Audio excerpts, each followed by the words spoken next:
Then Jehoshaphat rested with his ancestors and was buried with them in the city of David. And Jehoram, his son, succeeded him as king. Jehoram's brothers, the sons of Jehoshaphat, were Azariah, Jehiel, Zechariah, Azariahu, Michael, and Shephatiah.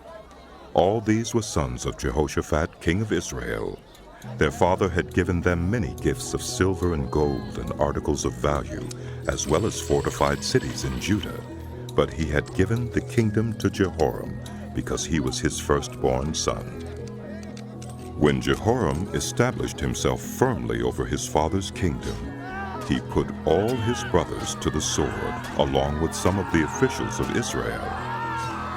Jehoram was 32 years old when he became king, and he reigned in Jerusalem 8 years.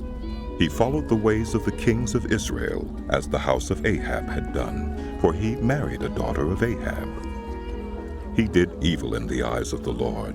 Nevertheless, because of the covenant the Lord had made with David, the Lord was not willing to destroy the house of David. He had promised to maintain a lamp for him and his descendants forever. In the time of Jehoram, Edom rebelled against Judah and set up its own king. So Jehoram went there with his officers and all his chariots. The Edomites surrounded him and his chariot commanders, but he rose up and broke through by night. To this day, Edom has been in rebellion against Judah. Libnah revolted at the same time because Jehoram had forsaken the Lord, the God of his ancestors. He had also built high places on the hills of Judah and had caused the people of Jerusalem to prostitute themselves and had led Judah astray.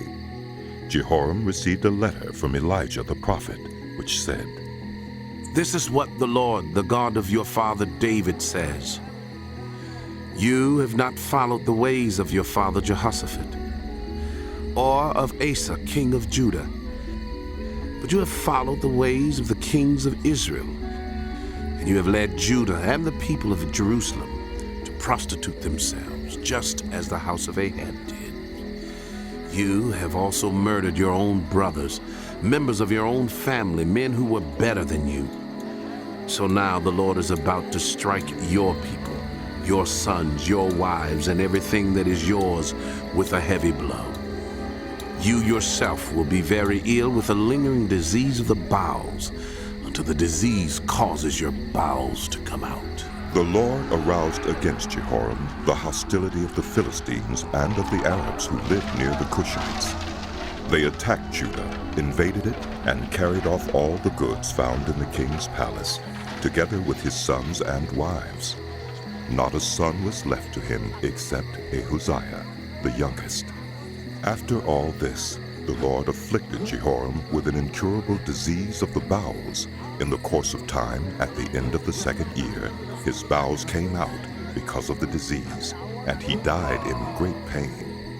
His people made no funeral fire in his honor, as they had for his predecessors.